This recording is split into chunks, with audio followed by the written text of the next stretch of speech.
Hi friends, പുതിയൊരു വീഡിയോയിലേക്ക് നിങ്ങൾക്ക് സ്വാഗതം.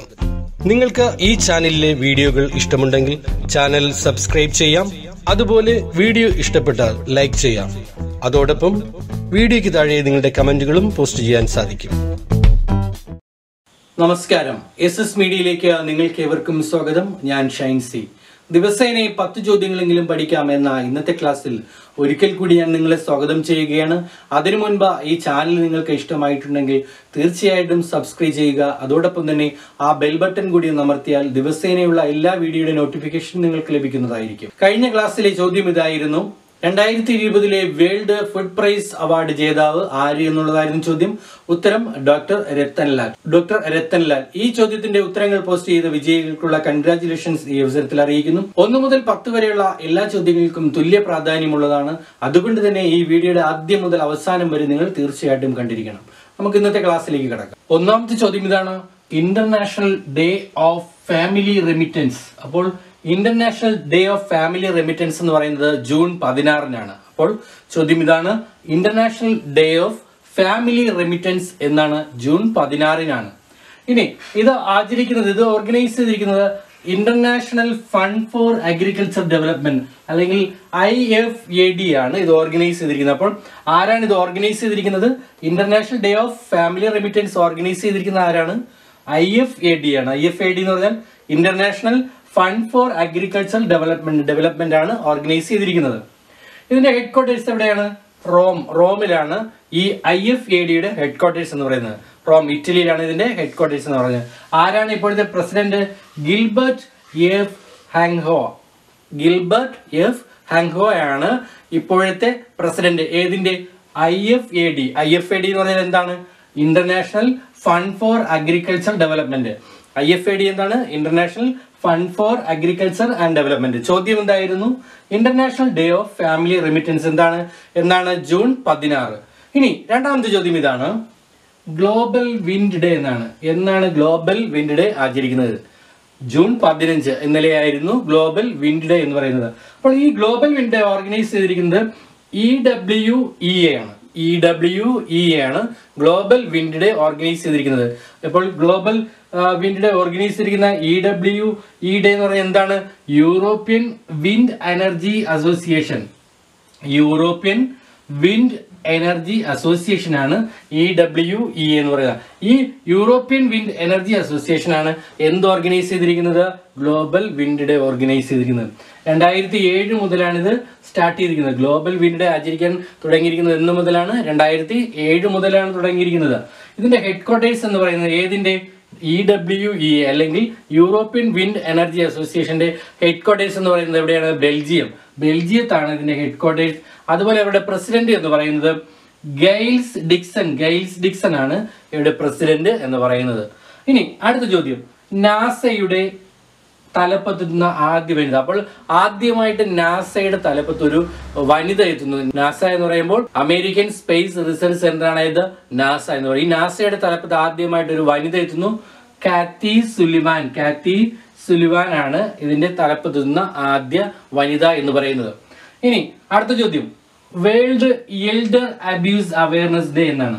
World Elder Abuse Awareness Day എന്ന് പറയുമ്പോൾ ലോക വയോജന വിവേചനത്തിനെതിരായ ദിവസം എന്ന് പറയും. ലോക വയോജന വിവേചനത്തിനെതിരായിട്ടുള്ള ദിവസമാണ് ജൂൺ 15 എന്ന് പറയുന്നത്.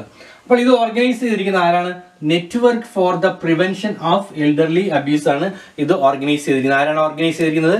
Network for the Prevention of Elderly Abuse ആണ് ഇത് ഓർഗനൈസ് ചെയ്തിരിക്കുന്നത്. Network for the Prevention of Elderly അബ്യൂസിന്റെ ഹെഡ് ക്വാർട്ടേഴ്സ് എന്ന് പറയുന്നത് ന്യൂയോർക്ക് ആണ്. ഇതിന്റെ പ്രസിഡന്റ് എന്ന് പറയുന്നത് സൂസൻ ബി സോമേഴ്സ് ആണ്. അപ്പോൾ ഇതിന്റെ പ്രസിഡന്റ് എന്ന് പറയുന്നത് സൂസൻ ബി സോമേഴ്സ്. അഞ്ചാമത്തെ ചോദ്യം ഇതാണ്: COVID-19 പശ്ചാത്തലത്തിൽ റെയിൽവേ യാത്രക്കാരുടെ സ്ക്രീനിംഗ് നടത്തുന്നതിന് വേണ്ടി സെൻട്രൽ റെയിൽവേ ആരംഭിച്ചിരിക്കുന്ന റോബോട്ടിന്റെ പേര് എന്തെന്നുള്ളതാണ് ചോദ്യം.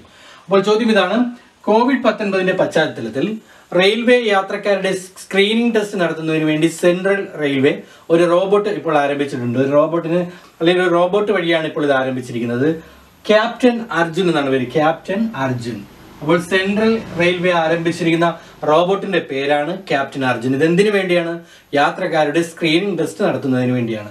അടുത്ത ചോദ്യം ഇതാണ്: COVID-19 പ്രവർത്തകരെ സഹായിക്കുന്നതിനായിട്ട് ജെർമിബാൻ റോബോട്ട് ആരംഭിച്ചത്. മറ്റൊരു റോബോട്ടിനെ കുറിച്ചാണ് ജെർമിബാൻ. അപ്പോൾ ഇതെവിടെയാണെന്നുള്ളതാണ് ചോദ്യം. തെലങ്കാനയിലാണ്. അപ്പോൾ തെലങ്കാനയിലാണ് ജെർമിബാൻ ആരംഭിച്ചിരുന്നത്.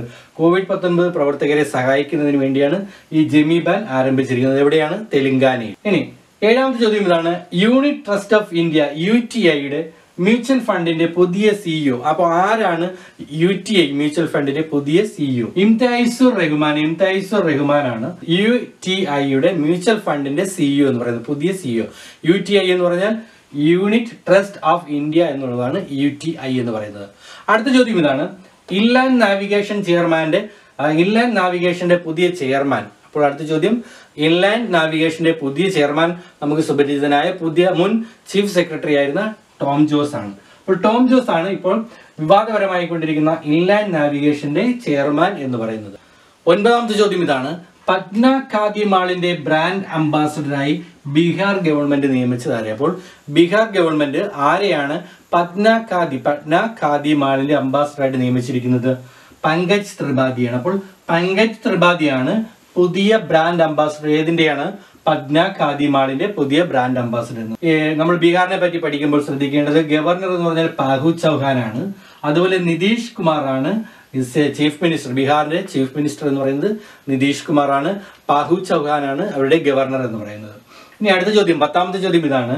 Prince Albert second of Monaco ഫൗണ്ടേഷന്റെ അവാർഡ് ലഭിച്ച സംഘടന. അപ്പോൾ ഇന്ത്യയിലെ ഏത് സംഘടനയ്ക്കാണ് Prince Albert second of Monaco ഫൗണ്ടേഷന്റെ അവാർഡ് ലഭിച്ചിരിക്കുന്നത്? അപ്പോൾ ഇന്ത്യയിലെ ഏത് സംഘടനയ്ക്കാണ് Prince Albert second of Monaco foundation award ലഭിച്ചിരിക്കുന്നതെന്നാണ് അടുത്ത ചോദ്യം. ഇന്ത്യയിലെ ഹൈദരാബാദിലുള്ള ഡെക്കാൻ ഡെവലപ്മെന്റ് സൊസൈറ്റി DDS എന്ന് പറയുന്ന സംഘടനയാണ്. DDS എന്ന് പറയുന്ന സംഘടനയ്ക്കാണ് ഈ Prince Albert second of Monaco ഫൗണ്ടേഷന്റെ ഈ അവാർഡ് ലഭിച്ചിരിക്കുന്നത്. 40,000 യൂറോയാണ്, ഏകദേശം 35 ലക്ഷം രൂപ. 40,000 യൂറോയാണ് ഇതിന്റെ സമ്മാനത്തുക, ഈ അവാർഡ് തുക എന്ന് പറയുന്നത്. ഇനി ഇതിന്റെ ഹെഡ്ക്വാർട്ടേഴ്സ്, ഈ പ്രിൻസ് ആൽബർട്ട് ഓഫ് മൊണാക്കോ ഫൗണ്ടേഷന്റെ ഹെഡ്ക്വാർട്ടേഴ്സ് എന്ന് പറയുന്നത് മൊണാക്കോയാണ്. അതുപോലെ ഇപ്പോഴത്തെ ഇതിന്റെ പ്രസിഡന്റ് എന്ന് പറയുന്നത് ആരാണ്? പ്രിൻസ് ആൽബർട്ട് സെക്കൻഡ് ആണ്. പ്രിൻസ് ആൽബർട്ട് സെക്കൻഡ് ഓഫ് മൊണാക്കോയാണ് ഇപ്പോഴത്തെ പ്രസിഡന്റ് എന്ന് പറയുന്നത്. അപ്പോൾ ഇന്നത്തെ 10 ചോദ്യങ്ങളും ഇവിടെ പൂർണ്ണമായിരിക്കുകയാണ്. ഇനി നിങ്ങൾക്കുള്ള ചോദ്യം ഇതാണ്. ലോകത്തിലെ ഏറ്റവും പ്രായം കൂടിയ ഫസ്റ്റ് ക്ലാസ് ക്രിക്കറ്റർ ആരായിരുന്നു എന്നുള്ളതാണ് ചോദ്യം. ഇദ്ദേഹം കഴിഞ്ഞ ദിവസം അന്തരിച്ച ഒരു വ്യക്തിയാണ്. അപ്പോൾ ആരായിരുന്നു ആ ഫസ്റ്റ് ക്ലാസ് ക്രിക്കറ്റർ? ലോകത്തിലെ ഏറ്റവും പ്രായം കൂടിയ ഫസ്റ്റ് ക്ലാസ് ക്രിക്കറ്റർ. ഈ ചോദ്യത്തിന്റെ ഉത്തരം ഈ വീഡിയോയുടെ തൊട്ട് താഴെ നിങ്ങൾക്ക് കമന്റുകളായിട്ട് പോസ്റ്റ് ചെയ്യാം. ആദ്യം പോസ്റ്റ് ചെയ്യുന്ന വിജയിക്കാണ് ദിവസേന 1 GB എന്നുള്ള സമ്മാനം ലഭിക്കുന്നത്. അതുപോലെ ഈ ചാനൽ നിങ്ങൾക്ക് ഇഷ്ടമായിട്ടുണ്ടെങ്കിൽ തീർച്ചയായിട്ടും സബ്സ്ക്രൈബ് ചെയ്യുക. അതോടൊപ്പം തന്നെ ഈ വീഡിയോയും നിങ്ങളുടെ സുഹൃത്തുക്കൾക്ക് ഷെയർ ചെയ്ത് കൊടുക്കുക.